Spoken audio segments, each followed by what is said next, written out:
That's your second drink, yeah? Ready for a third, or want to switch to water?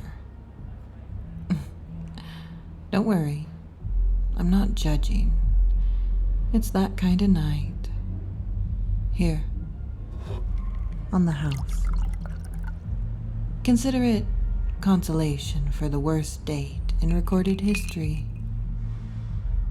Yeah, I saw. You want to tell me what happened?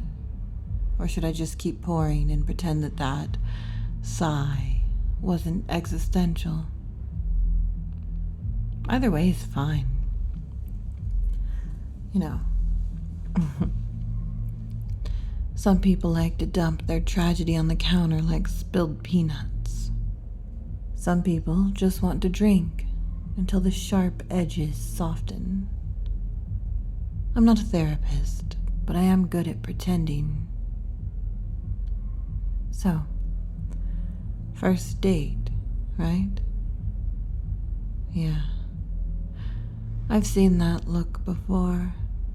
The slow exhale, the half-drowned eyes, that death grip on your phone like you're waiting for a rescue text from NASA. I get it. I've worked both sides of the bar. And the worst part of dating isn't the awkward silence, it's the silence after, when you're still rewinding that tape in your head, wondering if you did something wrong or if the whole world just isn't calibrated for your frequency. Name's Lux. And before you ask, yes, that's my real name. And no, I don't model for motorcycle magazines, and no, it's not short for anything. But if you absolutely need to call me something else, Wolf Girl is what the regulars usually go with.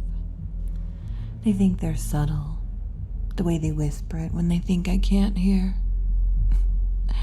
Like a bartender's got nothing better to do than eavesdrop. You're safe here, by the way. We're getting ready to close up, but nobody's gonna bother you except me. And I can be bribed with bar snacks and embarrassing stories. You don't have to tell me yours right away. Hell, you can make something up if that feels safer. Sometimes a lie is just a wish in disguise. I'll go first. Not that you asked, but it's only fair. My worst date ever. Brace yourself. This guy, let's call him Jay. So, Jay picks me up for sushi, spends the entire ride bragging about his luxury car, which might have been his only personality trait. At the restaurant, Jay gawks at me like I'm some kind of circus act the moment I order anything more substantial than a side salad.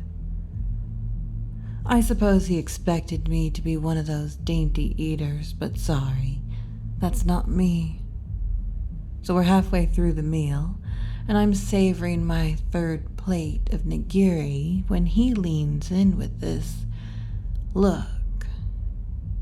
And he declares, "Wow, it's so rare to see a woman who actually eats. My last girlfriend was always fasting." And so I asked him if maybe she just lost her appetite, thinking he might laugh it off, but apparently that was not the right response. He changed the subject real quick. Then things took an even weirder turn. He started rambling about being a dog person in the most obsessive way imaginable, going on and on about his German Shepherd, showing me pictures, bragging about, and I quote, his purebred best of breed, champion at nationals. You probably wouldn't get it unless you had blue blood. Oh, and by the way, what's your heritage? So naturally, I told him I'm a mutt. The conversation died right there, and he avoided eye contact like I'd just confessed to a crime. The check couldn't arrive fast enough for either of us, but I made sure to leave a hefty tip because, well, that waiter had to endure his endless questions about who's really working back there in the kitchen, and he expected his sushi to be made the traditional way. Needless to say, I never figured out what he meant by that, and I don't care to. But I did get a free plate on my next trip there. I think the server remembered me. Not that I blend in a crowd, that is. So, top that. No? Well, fair enough. That was more for me than for you. It helps to let the air out sometimes. You want another? It's on the house if you tell me the name of the person who made you look like you just ran out of oxygen. No? Okay then. We're switching to water. You're not the only one with self-restraint, you know. You ever wonder if everyone else got a manual and we just missed it? Like there's a secret handshake for people who know how to small talk without making it a full body sport. I used to watch couples in the park and try to reverse engineer their chemistry. Sometimes it looks easy, like they're synced up and tuned to the same radio frequency. Most times, though, it looks like they're just improvising and hoping nobody notices when they trip over themselves. Me, well, I grew up in a house where you earned your breakfast by being the loudest voice at the table. It's why I can project across a bar, even when the band is playing and the bass is blasting and the crowd is doing what the crowd does best. But you, I bet, you're the kind who listens before you talk. I can see those calculations going on behind your eyes. It's refreshing. It feels honest. If I'm getting too personal, just throw something at me. But not the whiskey. I draw the line at sacrilege.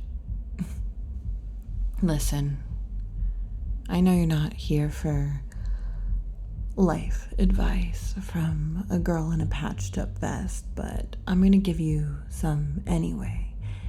And you can ignore it like everyone else does. Nobody ever learned anything by keeping their claws sheathed. All the best things I've ever done started out as a mistake or a dare or a bet I couldn't win. Sometimes you have to bleed a little to know you're still alive and kicking, and sorry.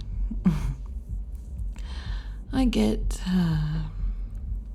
philosophical after midnight. And you caught me at this weird interval in the universe. There's something about the rain that makes me want to fix people. Or at least offer them a dry place to sit. You want to switch seats? It's after last call and I'm taking a break. That corner booth is haunted, but in a fun way, if you're game.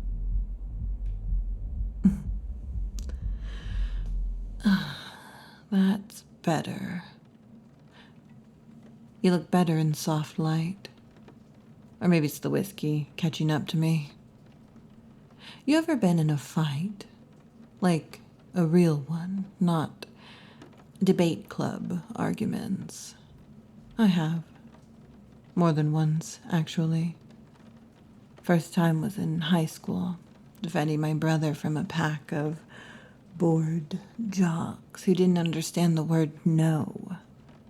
I didn't win, but I held my own. The real trick is not to outmuscle people. It's to outlast them.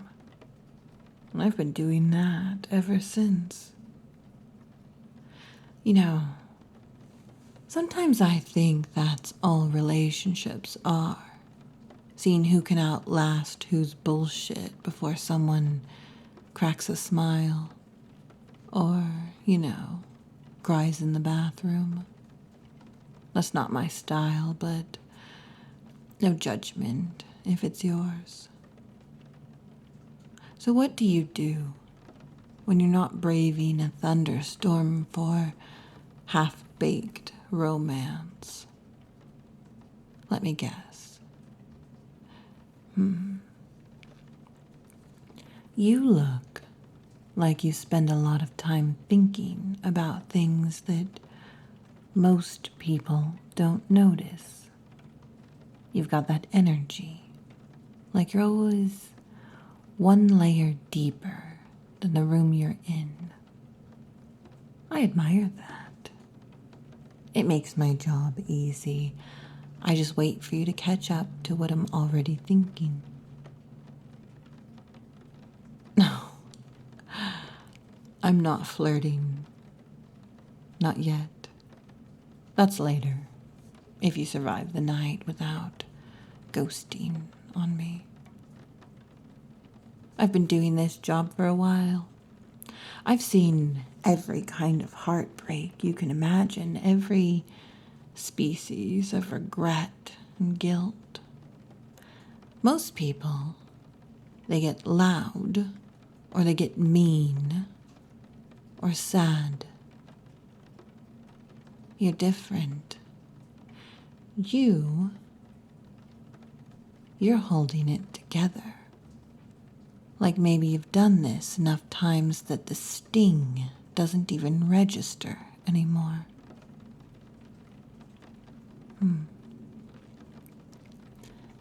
Can I ask you something? I mean, really ask you something. No judgment, no angle.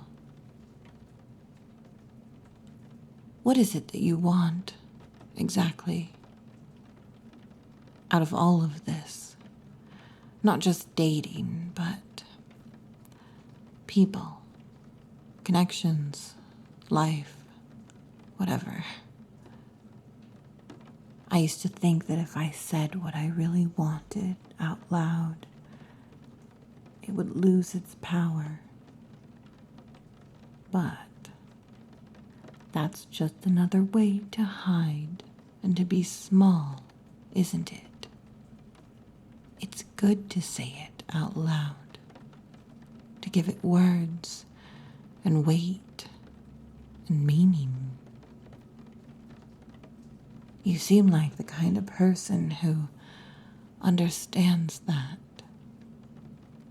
You wouldn't hide, would you? But what do I know? I could be wrong. Well, you're not running for that door yet. Maybe I'll go first. That seems only fair. I want someone who lets me be loud and quiet at the same time. Someone who doesn't mind that I'm half feral, that I need to run sometimes, or I lose my mind. Someone who isn't afraid of scars, even the invisible kind. Your turn. What do you want.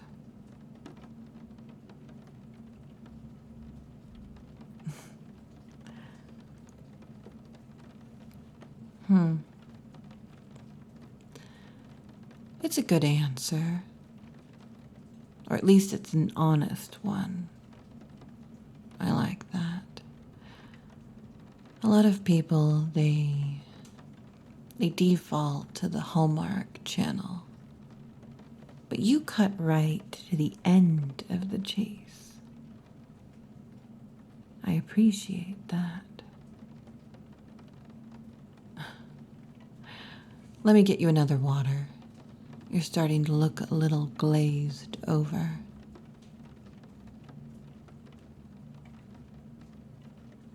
You know what's funny? People always assume bartenders want to be on the other side of the bar. Like it's a waiting room for better things, but I like to serve. I like to be in control, sure, but service work never feels like servant work to me.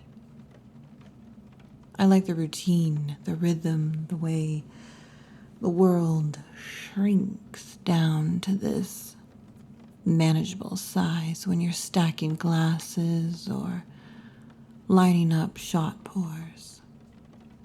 It's simple, and I know the rules. And when I need to, I could step in to make sure those rules are followed. Service and control. For the most part, it is calm here. And I feel sure of myself in my corner, despite the noise and the crowds. You ever feel like that? Like the rest of your life is chaos, but there's one thing you can control, and so you hang on to it with both hands. Maybe I'm projecting. You can tell me if I am. I won't take it personally. I have the emotional resilience of a brick wall. You know what your strength is. I think you're better at this than you let on. That whole stoic mystery thing. It works for you.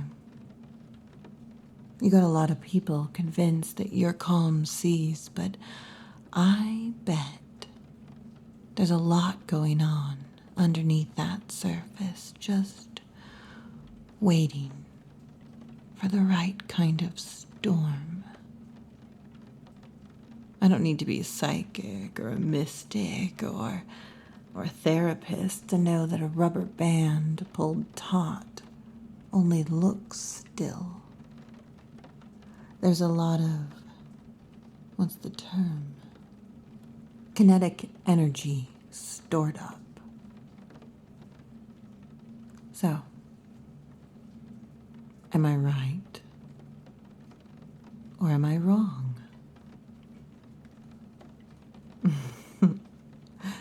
Thought so. You're in good company. So, you want another story, or are you ready for the check? All right. One more.